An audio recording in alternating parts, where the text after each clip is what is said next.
This video is brought to you by Recurrent, an essential EV tool that gives free access to TFL EV viewers in the US. With Recurrent, EV shoppers can check range and battery info on used cars. EV owners can connect to compare their range and battery health to similar vehicles. And EV sellers can use Recurrent to get more money for their sales. With Recurrent, we can find, drive, and sell electric cars positively. Click on the link in the description below to get free access to Recurrent's amazing EV tools. Guys, check this out. This is the new and first ever 2026 Cadillac Vistiq. It's a 3-row crossover SUV. It's all-wheel drive. It's very luxurious. But how does it fit into the lineup of Cadillac SUVs? This thing is fairly large. So does it mean that the Cadillac Escalade becomes a moot point? Well, we're gonna walk all the way around this new SUV. I can tell you all the specs, all the information we have so far. I could sit in all 3 rows and let's learn everything about it together.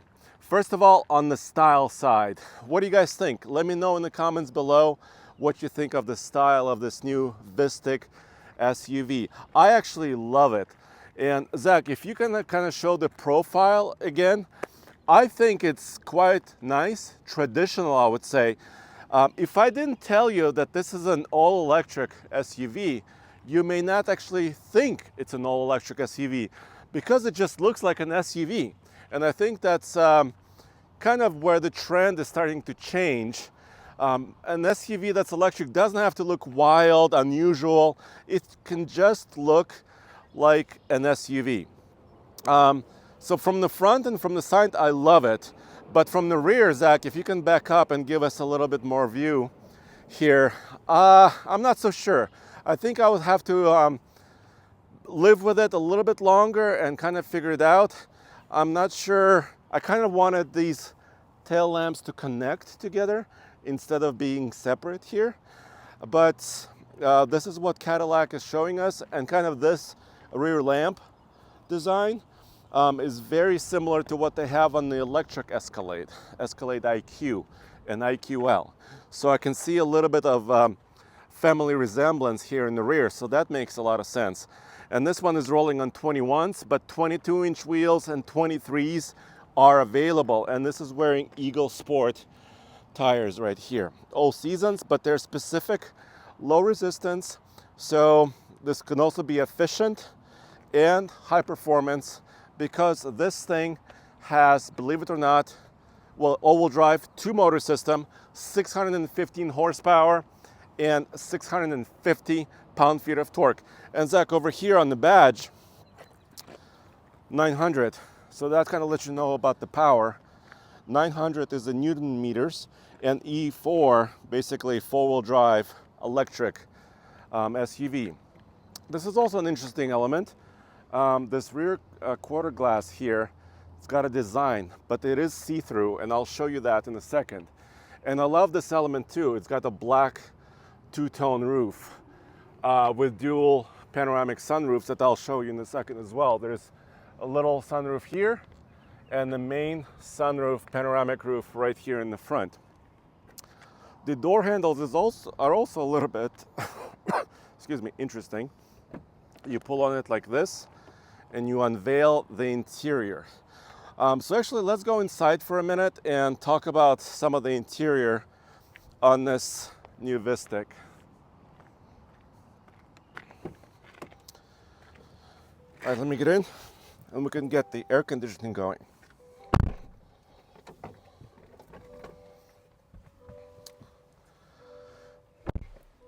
So very similar to many other electric vehicles and also electric Cadillacs.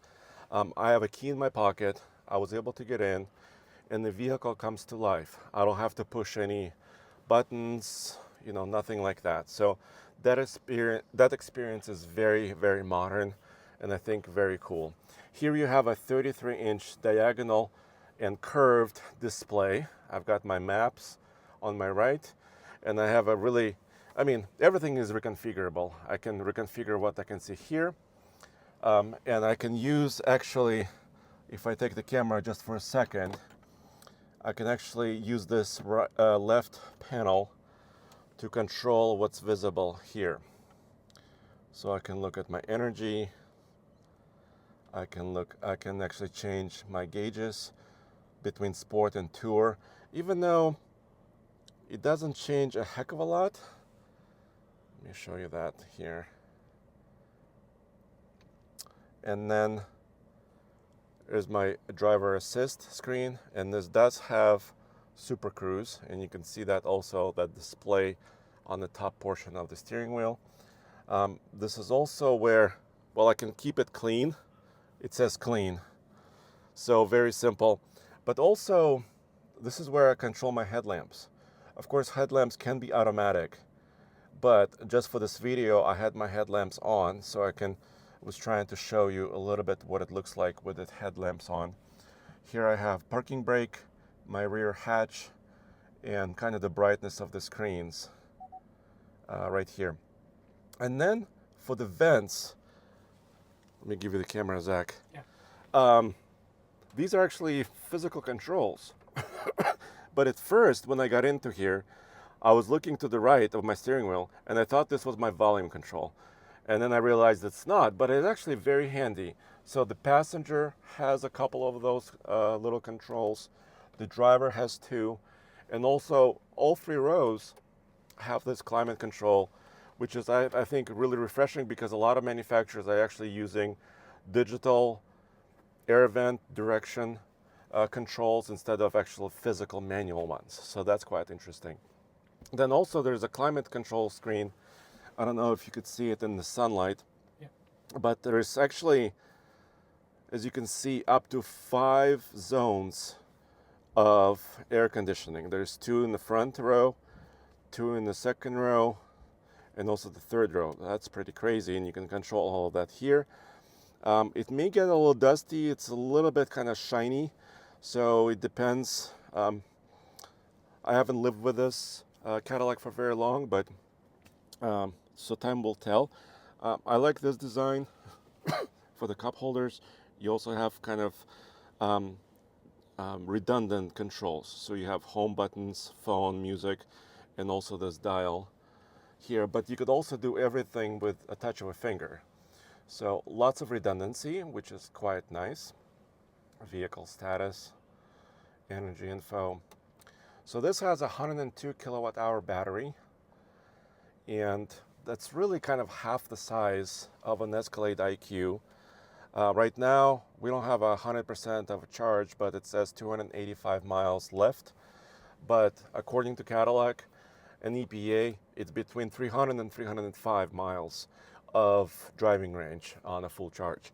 So that's maybe not the most class leading, but this is also a large vehicle. So, and also Cadillac says curb weight is around 62 to 6,300 pounds to start, and it may be a little bit heavier with some options. So this is kind of a hefty vehicle. So 300 miles is decent. Charging speeds, I'll talk about it in a second, in a couple of minutes. I just kind of wanted to show you the style. I also kind of like the steering wheel. It feels good to the touch. We have a lot of controls here, including phone, music, volume, and you have your cruise control here. And there is a little V. Nice. Even though this is not like considered a V performance model from Cadillac, but you can see a little V appearing right there. Let me show you some of the, excuse me, drive modes.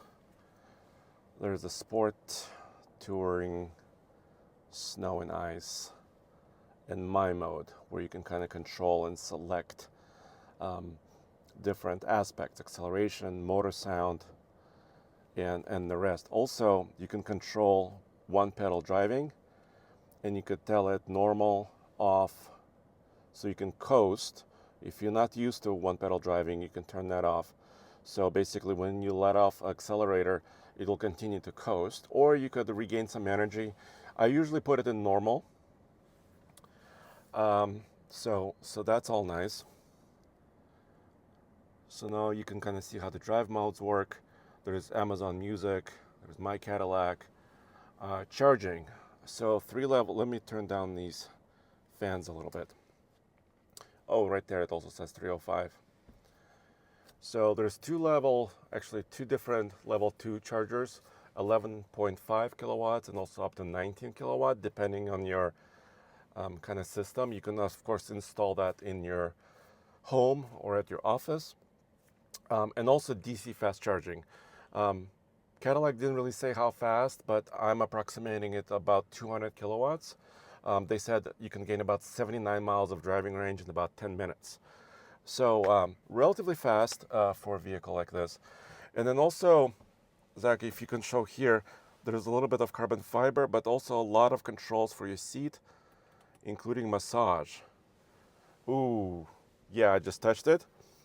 And there's knead and roll. So ventilated seats, heated seats, memory seats. I mean, has everything that you might want in a luxurious SUV. But it's still not an Escalade replacement. You might be wondering, well, they look similar. They're similar wheelbases, similar size. But actually, cargo room and third row room is different. So let's jump in there and I can show you. Also, I could maybe show you really quick. I know it's very sunny right now. And actually, the shade is a little slowish. Maybe that's what it's supposed to be. It's an occasion. So let me close that again. Turn off my massage. Oh, and before we leave here, I would call it a smallish center console. And also, you can kind of tell this is not really a super wide vehicle because the width of the center console is not super wide. But also down here, Zach, I don't know if you can get the camera, but there's dual wireless chargers and also floating storage. There's a little bit area underneath here for maybe your purse, your wallet, something like that. So now, let's jump in the back.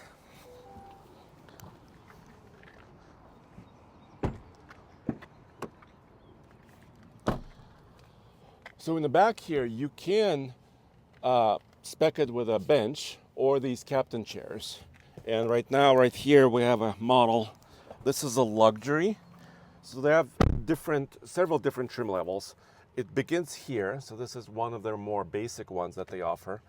Luxury. There's also sport, a little bit of sporty flair to it, different colors. For luxury and sport, you could also select a red or a blue at additional cost.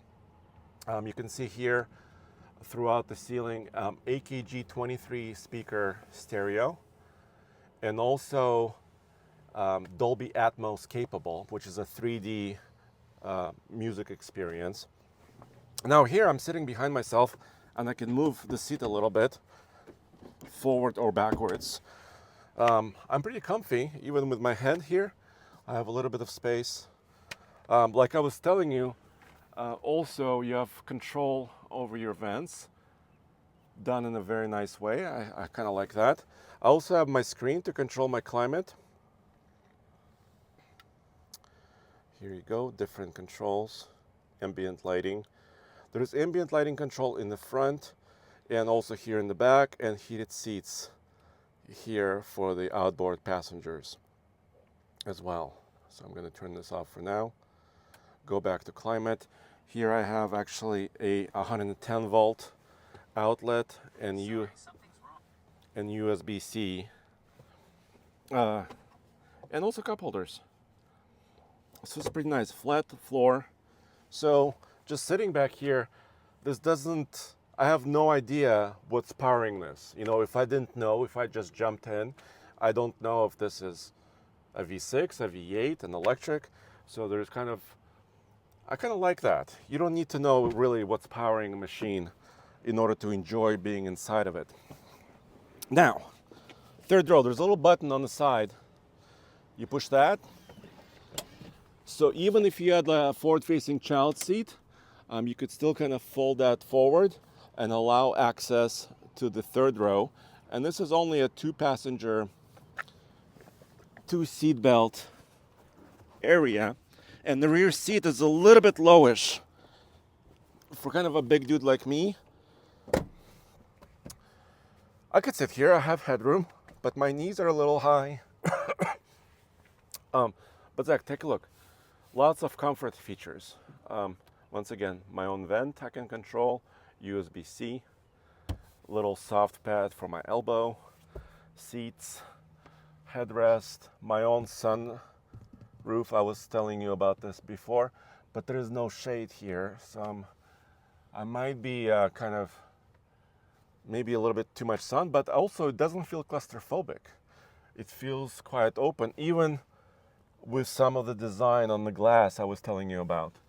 And once again, speakers everywhere, lights everywhere. So I don't feel like I'm penalized to be here. Actually feels pretty nice in the third row. But let me show you the cargo space in the back as well as we can talk about some capability like towing. So let's take a look.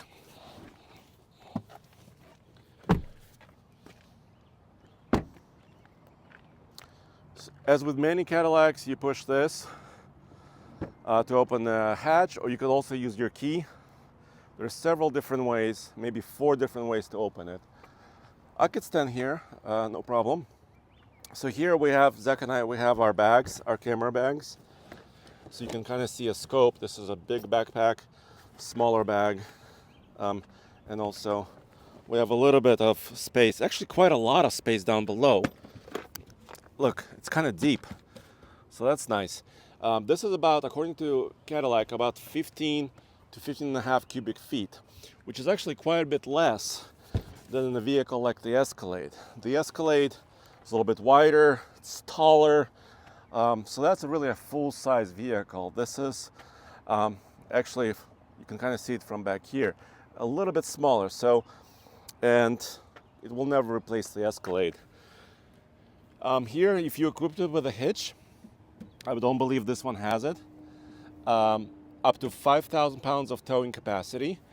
And an Escalade offers, at least the combustion ICE versions, those offer about 8,000 to 8,200 pounds of towing. So once again, not as much towing as a full-size Escalade. Now I also wanted to show you what's going on under here, and also we can look at the port, the charge port. Charge port door is here on the driver's side by the front. Open it up, but this is still not a native NACS port right here, but they will sell you an adapter, and we talked about charge rates already, so you can kind of get an idea. Of course, you can charge at level 1, level 2, 2 versions of that, and DC fast charging level 3. All of that is available. So, a couple of other points. Let's talk about price and also competition. What does it compete against? So, for this size of vehicle and some of the features it has, actually, let me open the frunk. Actually, did I call it the frunk? It's not really the frunk. It really competes against, in my mind, like the Volvo EX90, which is another 3-row electric crossover SUV. This is a little interesting though, because this looks like an engine bay of a normal vehicle. There's a lot going on: inverters, batteries, that's a 12-volt system right there, fuses, fluids. I'm not sure why they didn't cover this, maybe offering at least a modest amount of storage, maybe somewhere to put your charging cable, something like that. Not quite sure what's going on there, but that's basically just, let's call it the powertrain compartment. But a vehicle like EX90, there are several other 3-row electric SUVs, and this starts at around $79,000, which is a little bit less than an EX90, because that starts around 81-ish. So for that much money, I mean, this is kind of what you're getting, what you see here. The pricing goes up because sport, premium luxury, platinum versions, they can go up to about 98 or 99,000 for the Vistic. So, and of course, Escalade IQ starts at about 125-ish, 127-ish. So there's still quite a bit of space between this, electric Escalades, ICE-powered versions of the Escalade start around $90,000. So they're kind of floating around in similar prices. But my first impression, I really love the design. I really love what they're offering as far as features, luxury, conveniences, technology, and great stereo as well. Of course, 360-degree views all the way around. You can see the kind of the front camera right here. We'll have more videos with this, so we'll do a first drive review. As soon as we can get it to our headquarters in Colorado, we can do some range testing, maybe drag racing, acceleration testing. But this puppy should be very quick with 615 horsepower in a family mover. I mean, times are changing. Let me know what you think in the comments below. Would you consider this versus an Escalade? Just let me know the sum of the capability or the size. How does that stack up in your decision? And as always, check out oldtfl.com for everything automotive in one place. And I'll see you very soon once again.